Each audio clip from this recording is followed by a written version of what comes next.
मुंबई शहर के एक बंगले में राधिका नाम की एक बूढ़ी औरत सुबह सुबह न्यूज़पेपर पढ़ रही थी। तभी उसका पति कैलाश वहां पहुंचा।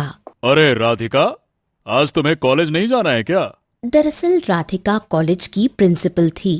लगता है आपके ऊपर बिजनेस का प्रेशर ज्यादा है, इसलिए आप भूल गए हैं कि आज संडे है। ओह हाँ ये तो मैं भूल ही गया था तभी वहां राधिका की बहू आरती आ गई और अपनी सास को चाय देते हुए बोली, लीजिए माँ, आपकी बगैर शक्कर वाली चाय। आरती का घूंघट थोड़ा सरका हुआ था। ये देखकर राधिका गुस्सा हो गई। दरअसल राधिका थी तो मुंबई की रहने वाली, लेकिन वो अब भी पुराने ख्यालात की थी। बहू, कितनी बार कहा है कि अपना घूंघट सही रखा करो। मेरे पति बिजनेसमैन है और बिजनेस के सिलसिले में यहाँ लोग आते जाते रहते हैं। अगर वो तुम्हें बगैर घूंघट के देखेंगे तो क्या सोचेंगे? ओहो, रहने भी दो राधिका। आरती को शादी किए हुए 1 साल से ज्यादा हो गया। बेचारी सारा दिन बंगले में ही घूंघट में रहती है। अरे तुम तो उसे रसोई में भी घूंघट नहीं उतारने देती हो। अरे आजकल शहर में अब कोई इतना ध्यान नहीं देता है। हाँ, नॉर्मल रहो। अरे क्या भूल गए, जब मेरी शादी होकर इस बंगले में आई थी तब वो सारी बातें तुम्हारी ही माँ मेरी सास ने मुझे सिखाई थी। एक बार मेरा घूंघट सरक गया था तो मेरी सास ने गुस्से से कहा था कि मुझे संस्कारी बहू बनना चाहिए, ना कि बेशर्म बहू। ध्यान रखना बहू, आगे से ऐसा ना हो। ठीक है माँ जी, आइंदा ध्यान रखूंगी। इतना कहकर आरती चुपचाप अपने कमरे में चली गई और बैठ गई। तभी आरती का पति दिनेश वहां पहुंचा। आरती, मैं ऑफिस के लिए लेट हो रहा हूं, जल्दी से बस मेरे लिए 1 कप चाय बना दो। अरे ये क्या, तुम ऐसे बैठी हुई हो, क्या बात है? मैं हर तरह से माँ जी का दिल जीतने की कोशिश करती हूँ, लेकिन माँ जी जरा जरा सी बात पर मुझे डांट देती हैं। अभी कुछ देर पहले ही मेरा घूंघट सरक गया और माँ जी ने सुबह सुबह ही क्लास ले ली। आरती, माँ थोड़े पुराने ख्याल की हैं, इसीलिए तुम्हें डांटती हैं। अब ऐसा भी मत बोलो। भले ही वो तुम्हें डांटती हो, लेकिन पता है, बाहर तुम्हारी तारीफ करते थकती नहीं है। बस बस, अब डांटा मुझे और मक्खन मत लगाओ। आरती ने अपने पति दिनेश को चाय दी। दिनेश चाय पीकर ऑफिस चला गया। आरती किचन में खाना बना रही थी। तभी राधिका वहां फिर आ पहुंची। अरे बहू, ये तुमने क्या कर दिया? कितनी बार कहा है कि खाना बनाने से पहले सब चीजें अच्छे से जांच लिया करो। तुम जरा सी भी बात का ध्यान नहीं रखती। माफ कर दीजिए माँ जी, अब ऐसा नहीं होगा। रात को आरती डिनर बना रही थी। राधिका फिर वहां मौजूद थी। बहू, हाथ धोए कि नहीं? कितनी बार कहा है, खाने से पहले अच्छे से हाथ धोना चाहिए। आरती चुपचाप सिर झुकाकर हाथ धोने चली गई। रात के समय आरती अपने पति दिनेश से बोली, दिनेश, माची ने मेरा जीना हराम कर रखा है। ओहो, तुम्हें कितनी बार कहा है भाई कि माँ जी की बातों पर ध्यान ही मत दिया करो ना। एक कान से सुनो, दूसरे कान से निकाल दो। पर तुम तो दिन भर ऑफिस में रहते हो, घर पर तो मुझे ही माँ जी की डांट और उनके इंस्ट्रक्शंस के साथ रहना पड़ता है। न जाने मुझे इस घुटन भरे जीवन से कब आजादी मिलेगी और कब खुलकर जीने को मिलेगा। चिंता मत करो आरती, मेरा भाई आर्यन कल ही अमेरिका से पढ़ के यहाँ आ रहा है। जब आर्यन की शादी हो जाएगी ना, यकीन मानो माँ का ध्यान वहां लग जाएगा और तुम्हें थोड़ा सा सुकून मिलेगा राधिका अपने बंगले में बैठी हुई थी कि तभी उसका छोटा बेटा आर्यन घर में दाखिल हुआ। उसके साथ एक बहुत ही सुंदर, स्टाइलिश और मॉडर्न लड़की थी। ये नजारा देखकर राधिका चौंक गई। आर्यन, ये लड़की कौन है तुम्हारे साथ? Hi moms after a long time. ये मेरी पत्नी सौम्या है, आपकी बहू। हम दोनों ने कुछ समय पहले ही अमेरिका में शादी कर ली थी। सब कुछ इतना जल्दी हुआ मॉम कि आपको बताने का टाइम ही नहीं मिला। ये सुनकर राधिका सन्न रह गई। उसकी नजर सौम्या पर टिकी थी, जो छोटे कपड़ों में खड़ी थी। राधिका का चेहरा गुस्से से लाल हो गया। वो कुछ कहने ही वाली थी कि तभी कैलाश वहां आ गए। अच्छा ठीक है चलो, बाकी बातें अंदर जाकर कर लेना, पहले बहू को तो अंदर आने दो। आ जाओ चलो। अरे ऐसे कैसे अंदर आने दूं? अमेरिका में बिना बताए शादी कर ली, हमसे पूछना तो दूर खबर तक नहीं दी, और अब बहू को लेकर आ गया। हमारे यहाँ बिना गृह प्रवेश के तो भगवान भी घर के अंदर कदम नहीं रखते। अंत में राधिका ने भारी मन से बहू सौम्या का गृह प्रवेश किया। दूर से राधिका की बड़ी बहू आरती और उसका बड़ा बेटा दिनेश ये सब देख रहे थे। गृह प्रवेश की रस्म शुरू हुई। राधिका ने चावल की थाली रखी और सौम्या को परंपरा निभाने के लिए कहा। ओह प्लीज, ये सब पुराने जमाने की बकवास बातें हैं, मैं इन सब बातों पर यकीन नहीं करती। इतना कहकर सौम्या ने चावल की रस्म करने से साफ इनकार कर दिया और आर्यन का हाथ पकड़कर सीधे अंदर चली गई। ये देखकर राधिका का चेहरा उतर गया। हे भगवान, ये मेरे छोटे बेटे आर्यन ने क्या कर दिया? न जाने कहां से ये बेहूदी लड़की उठाकर लाया है। अब ये बेशर्म लड़की बेशर्म बहू बनकर कॉलोनी और समाज में हमारा नाम बदनाम कर देगी। ओहो चुप रहो राधिका, सौम्या अभी अमेरिका से आई है, वो धीरे धीरे इस घर के रस्मों रिवाज और हमारी सभ्यता सीख जाएगी, नॉर्मल रहो।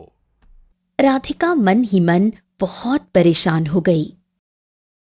अगली सुबह राधिका पूजा करके घर के काम देख रही थी। तभी सौम्या नींद से उठकर कैजुअल शॉर्ट्स और टी शर्ट पहनकर हॉल में आई। हाथ में कॉफी का मग था। हे भगवान, ये बहू तो अभी तक सो रही थी और ये पहनावा। गुड मॉर्निंग माँ जी, मैंने आपके लिए भी हेल्दी ग्रीन टी बनाई है। हमारे घर की बहुएं सूरज के साथ उठती हैं, ना कि दोपहर में, और बहुएं इस तरह के कपड़े पहनकर घर में नहीं घूमती।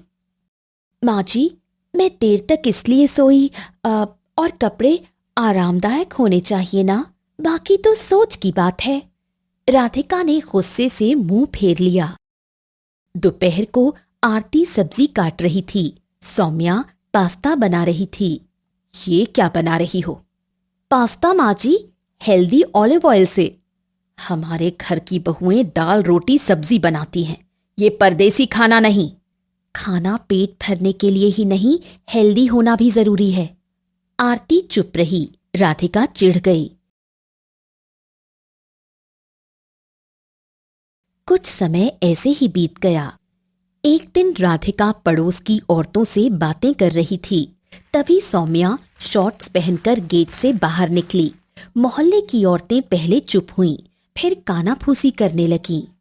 अरे देखो कैसी बहू है, शॉर्ट्स पहनकर गली में निकल रही है।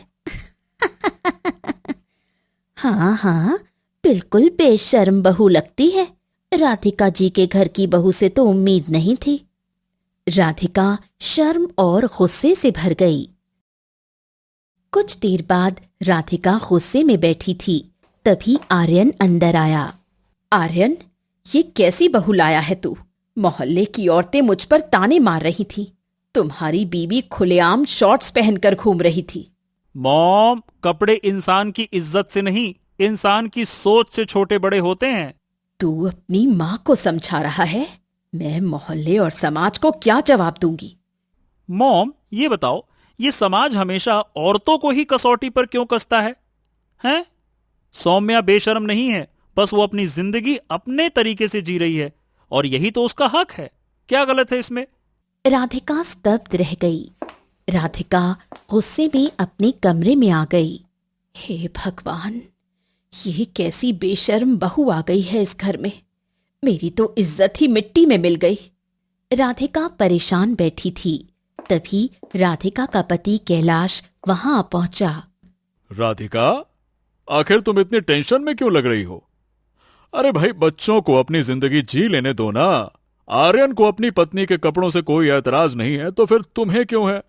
और कभी सोचा है तुमने, जब से तुमने आरती को इस घर की बहू बनाया है, तब से तुम उसे 24 घंटे संस्कारों के हुक्म देती रहती हो, बेचारी तुम्हारे लिहाज में चुप रहती है, लेकिन भीतर ही भीतर उसे कितनी घुटन होती है, हैं? मैं समझता हूं ये सारी चीजें। देखो राधिका, हमारा और तुम्हारा जमाना और था, अब जमाना बदल गया है। हमें बदलते जमाने के साथ चलना चाहिए, समझी ना? तो आप क्या चाहते हैं, मैं इस बदलते जमाने में अपनी बेशर्म बहू को स्वीकार कर लूं? मैंने जितना बर्दाश्त करना था कर चुकी, अब मैं मोहल्ले वालों के ताने नहीं सुन सकती। अच्छा, तो फिर तुम क्या करोगी? आज मैं आर्यन और उसकी पत्नी सौम्या से साफ कह दूंगी, अगर इस घर में रहना है तो मेरे तौर तरीकों को अपनाना होगा, वरना दोनों को वापस अमेरिका जाना होगा। राधिका गुस्से से आर्यन के कमरे की ओर चली गई। दूर से दिनेश और आरती ये सब देख रहे थे। देखा आरती, मैंने कहा था ना, जब आर्यन की शादी हो जाएगी तो माँ का ध्यान तुम पर से हट जाएगा। देखो देखो। आर्यन और सौम्या बातें कर रहे थे, तभी राधिका गुस्से से अंदर आई। मेरी बेशर्म बहू, जितनी बेशर्मी दिखानी थी तुम दिखा चुकी, अब अपना बोरिया बिस्तर बांधो और यहां से अमेरिका दफा हो जाओ। ये क्या कह रही हो मॉम?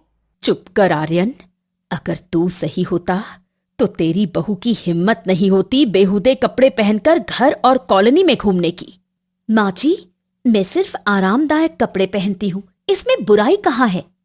राधिका कुछ और कहने ही वाली थी कि अचानक चक्कर खाकर गिर पड़ी।